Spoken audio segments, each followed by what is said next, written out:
Mercredi 22 mai, le GAEC du Sales Bar, situé à Hoffen, dans le nord du Bas-Rhin, ouvrait ses portes pour présenter ses installations. En janvier 2018, l'exploitation mettait en service 2 robots de traite de marque GEA.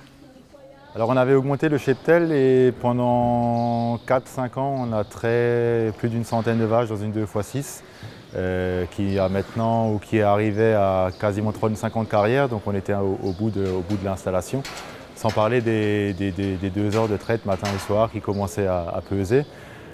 On s'est bien pris le temps de réfléchir avant de passer au robot. On a longuement étudié les deux solutions entre salle de traite et robot.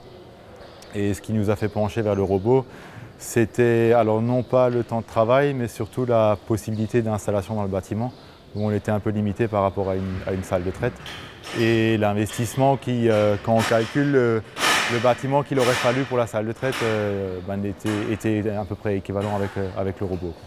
L'exploitation familiale a profité de l'installation des 2 robots pour réaliser d'autres travaux et acquisitions. Le montant total des investissements comprenant l'extension du bâtiment, la création d'une nurserie, l'achat des robots, logettes, tapis, brasseurs d'air, s'élevait à 500 000 €. Elle a bénéficié d'un PMBE de 95 000 €. Quand on a réfléchi à l'installation du robot, on a juste dû faire quelques travaux dans le bâtiment existant pour faire une aire d'attente sous caillebotis, ce qu'on voulait pour que ce soit propre devant les robots. Mais le robot en tant que tel n'a pas nécessité beaucoup de place, puisqu'il s'installe, on va dire, dans un espace de 18 mètres de long, sur 5 mètres de large. On a calé les robots, la partie technique, le bureau et une nouvelle laiterie.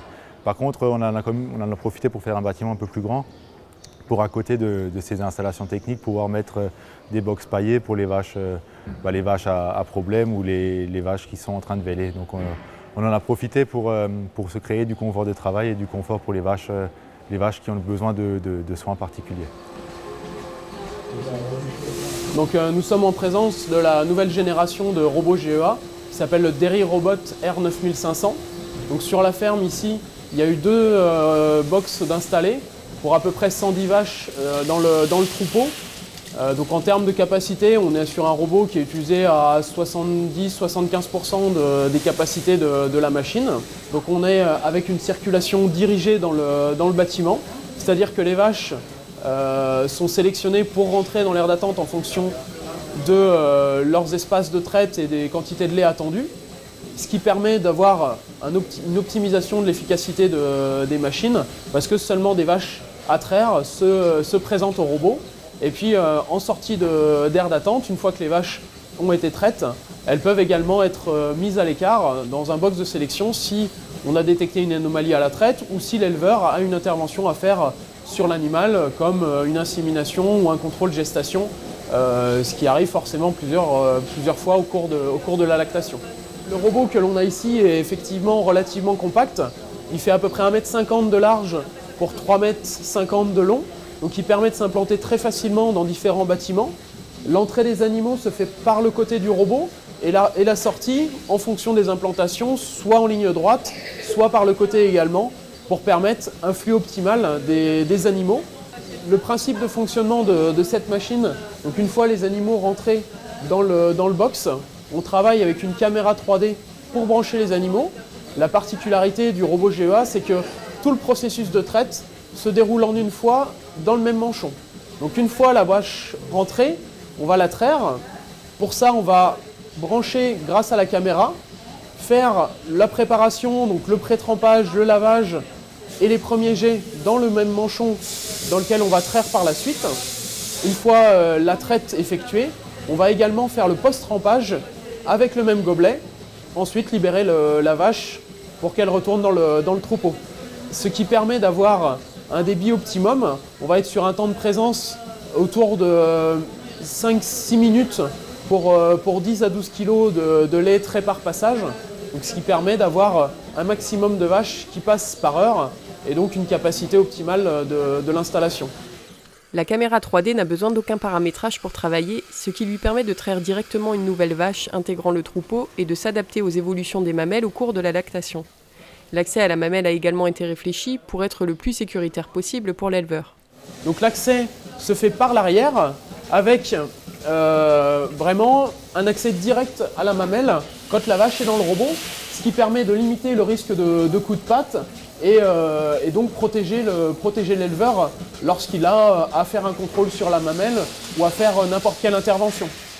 On peut également, simplement ici, à partir de l'écran, allumer une lampe qui permet d'éclairer l'animal.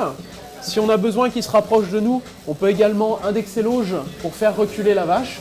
Le moniteur permet d'identifier la vache par son numéro et son nom, de visualiser quels quartiers sont en cours de traite, ainsi que d'autres analyses plus spécifiques. On peut y retrouver quelles vaches restent à traire et leur localisation dans le bâtiment. L'éleveur peut également choisir de dévier le lait d'un ou plusieurs quartiers pour des raisons sanitaires ou autres.